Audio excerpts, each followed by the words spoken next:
E aí galera, tudo bem? Tá, eu tô com o uniforme do navio de novo. Me julguem por isso. É confortável.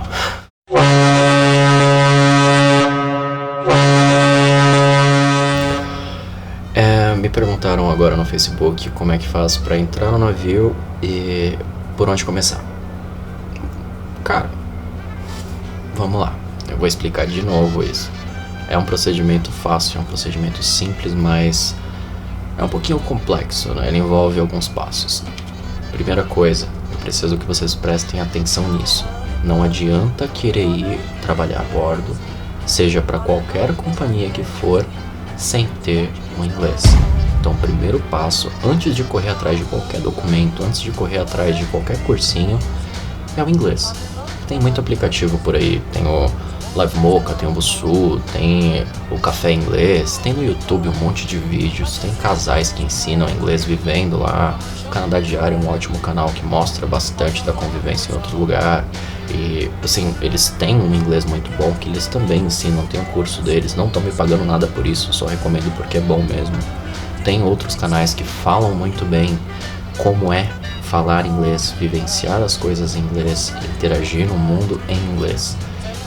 E essa mentalidade é o que vocês precisam já de início, antes de pensar em embarcar.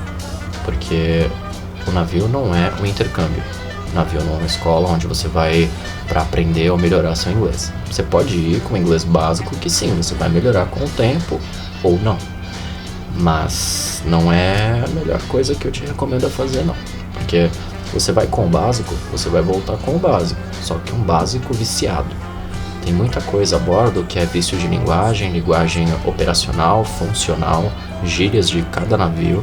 E assim, é uma mistura de um monte de culturas. Então, às vezes, uma cultura específica, uma determinada nacionalidade, assimila palavras do idioma dela ou algumas gírias do idioma dela ao inglês de bordo.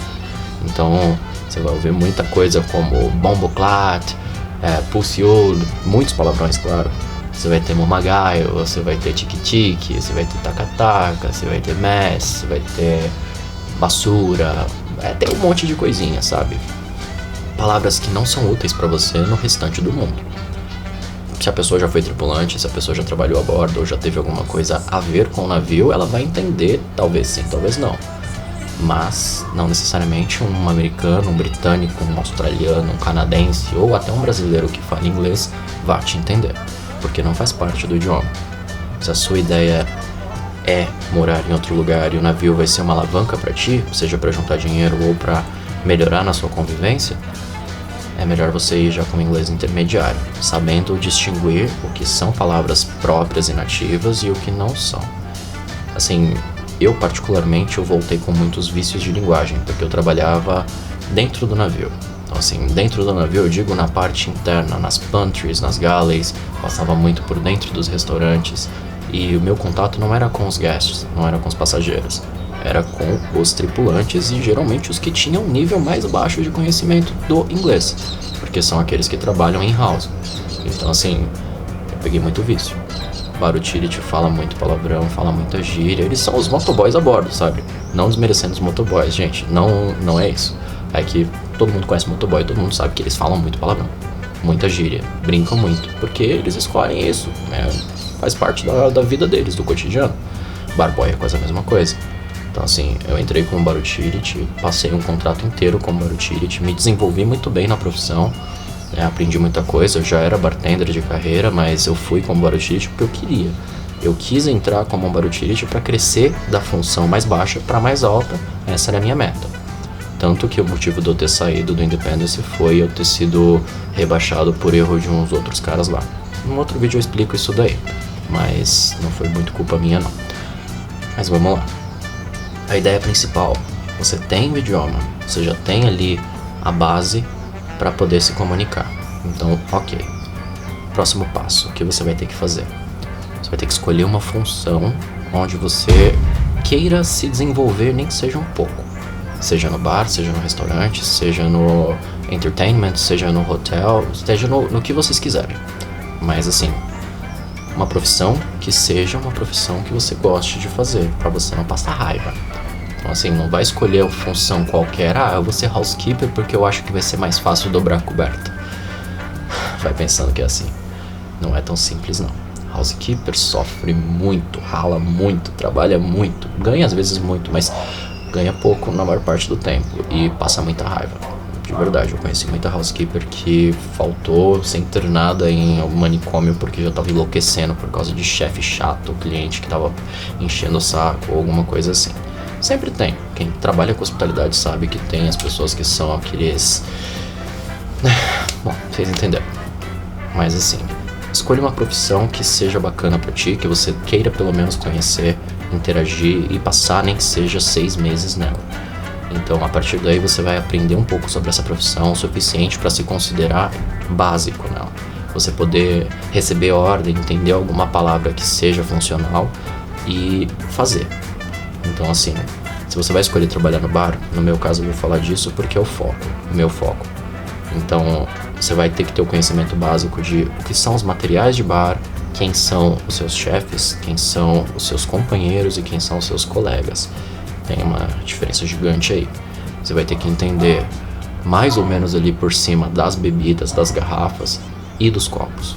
Porque assim, pode não parecer importante, mas quando você trabalha com muitos copos, se você não sabe o nome deles, você se enrola muito na hora, seja de buscar, seja de preparar um drink, seja até na hora de vender. Porque o cliente às vezes ele quer um drink que seja longo, porque ele tá com muita sede, tá num dia muito quente, aquilo ali vai ajudar ele a se saciar ou se alimentar. Ele quer um drink que seja com suco, que seja alguma coisa assim. Se você servir pra ele um copo baixo com gelão, ele vai ficar puto contigo. Ou, sei lá, uma flute com champanhe, uma coisinha doce, ele também vai ficar puto contigo. Feliz, mas puto. Bom, tem que entender um pouquinho da profissão. Que seja o mínimo, mas tem que saber o que você vai fazer. Ok, a partir daí, você já sabe da profissão, você já sabe se comunicar. O que você precisa? Você precisa procurar uma agência de cruzeiros. Existem várias no Brasil, no mundo, e tem muitas outras que também fazem recrutamento de brasileiros. E você precisa se cadastrar na agência, mandar seus dados, e eles vão te perguntar quais são os documentos que você tem, quais faltam para ti para embarcar. Caso você não saiba quais são eles vão te passar uma lista e você vai ter um prazo para poder correr atrás dos documentos. Eu não vou generalizar dizendo que são sempre os mesmos, porque depende de para onde você vai, qual é o roteiro do navio, e depende também de qual a companhia que você vai. Geralmente companhias italianas, elas pedem alguns documentos, mas nem todos. Já as americanas pedem todos, até os da sua mãe. não necessariamente, mas dependendo de quem for sua mãe. Mas assim... Então, sobre os documentos, a maioria deles são simples. É uma lista que não é tão longa, não é tão difícil de tirar, mas alguns deles são um pouco caros. Geralmente, quando o processo é feito já com louvor, você foi escolhido pela companhia, eles te mandam uma lista do que eles precisam de ti, porque vai depender do roteiro que você vai fazer também. Você vai precisar das suas vacinas internacionais em dia, eles te mandam uma lista de quais são. Para alguns países da África precisa tirar mais algumas vacinas e tem que ter algumas carteirinhas também, mas isso eles te mandam. Já para os Estados Unidos precisa da tríplice viral, hepatite A e B, precisa das vacinas brasileiras em dia e, se eu não me engano, para febre amarela também. Algumas picadinhas, para quem não gosta de agulha já é um pontinho negativo. Mas você vai precisar também do visto, o C1D. Esse visto ele só é emitido com uma carta da empresa pedindo para que você faça. Então você vai receber essa carta, você vai lá no consulado, vai dar entrada, vai na Polícia Federal, vai dar entrada, faz as entrevistas, tem um processo que demora um pouquinho e eles te enviam ou você vai buscar em algum shopping. No caso aqui de São Paulo eu busquei no Eldorado. Dependendo de onde você vai precisar de alguns cursos específicos, mas isso é muito específico e eu não vou entrar em detalhes, porque vai depender muito do lugar. Mas é necessário os exames médicos, eles te mandam uma lista enorme de exames para saber tudo que você tem, tudo que você não tem, tudo que você pode ter. Então assim, é bom para quem tá querendo saber se tá com alguma coisa, mas não é muito bom para quem usa conteúdo de entretenimento adulto, coisas assim, sabe? Bom, alguns de vocês entenderam, outros não, então vamos deixar em off. O importante é, vocês precisam ter todos os documentos que eles solicitam em dia, atualizados e originais. Então, por favor, quem tem praxe de buscar documento fake lá em Santo Amaro, no caso aqui de São Paulo, e acha que isso vai dar certo, não vai dar não. Tem que ser pelos consultórios deles, aprovados por eles, e é meio carinho. Mas, por outro lado, é bom que você tem certeza da veracidade daquilo ali e também da qualidade dos exames, né? Então, pra quem tá com um grilo atrás da orelha, não é nem uma pulga, porque o tamanho dos papéis é tipo isso aqui, mas ok. Vamos lá. Precisa também de 2 cursos específicos de navio, que são o STCW e o CFPN. O STCW é um curso de salvatagem e segurança, é um curso básico, um curso simples que te mostra mais ou menos ali os procedimentos de segurança. Ele é refeito a bordo, mas ele é obrigatório já sair do país com ele. Então assim, existem algumas agências que já têm empresas que são conciliadas com elas, então tem desconto, é mais fácil de fazer. Tem outras que não, mas geralmente todas têm. Assim, hoje em dia está mais fácil porque é viável para os dois lados. A agência ganha, a empresa que faz o curso ganha também e o tripulante ganha. Então tá tudo certo. O STCW é um curso que você precisa obrigatoriamente entrar na água e combater fogo. Então é um curso que você vai geralmente para o litoral fazer. Eu fiz em Santos, o meu, fiz pela Shelter. E eu fiz 2 na verdade, né? Eu fiz um em 2012 e um em 2016 para 2017. O que eu fiz, eu entrei no Porto de Santos, lá na Marina, a gente fez um cursinho com as boias, com colete salva-vidas, com resgate, mais ou menos, e ok. O combate ao fogo foi num salão deles, eles têm um material que eles ensinam direitinho. A sala de fogo, sala de fumaça, tem os extintores, tem as mangueiras, tem escalada, tem o procedimento de banheira, tem resgate, tem primeiros socorros ali. Então assim, é um curso completinho, vale a pena fazer mesmo que você não vá embarcar, porque é o conhecimento que você leva pra vida. O CFPN é meio que uma repescagem disso daí. Eu acho que é redundância, mas é obrigatório, então tem que fazer. É barato também, tá 250 se eu não tô enganado. O STCW eu paguei 900 na época, hoje eu não sei o preço, tá girando nessa faixa aí de 900 a 1000 e pouquinho, mas tem empresas que fazem até pacote. Depois da pandemia agora acredito que eles vão fazer descontos, porque vai ter muita gente querendo embarcar. Mas não posso garantir nada, não vou prometer nada pra vocês. Importante saber que esses cursos têm validade. Esses cursos... Esses S's que não saem, quando saem. Bom, esses cursos eles têm validade e geralmente é de 5 anos. Antigamente era de 2 anos e meio, depois foi pra 3, aí 5. O meu ele vai vencer em 2022, se eu não tô enganado. 2021. Bom, por aí. Já o visto, ele vai vencer só em 2026. Então assim, o visto são 10 anos de validade, junto com o passaporte, claro, pra quem não tem. Então assim, vale a pena quando você tem intenção de ficar muito tempo. E é um investimento, né? Então assim, ele volta pra ti. Tem empresas que pagam, te reembolsam pelo curso e pelo visto. Tem empresas que só reembolsam o visto e os exames médicos. Vai depender muito da empresa que vocês forem. Aí varia muito. Eu embarquei pela Royal e pela Costa. A Costa não reembolsou nada na época. Hoje eu acho que eles já reembolsam os exames médicos. Já a Royal, eles me reembolsaram o visto e os exames. Fora que da segunda vez que eu tive que tirar o STCW, porque o meu venceu, eu tive que atualizar, eles reembolsaram metade.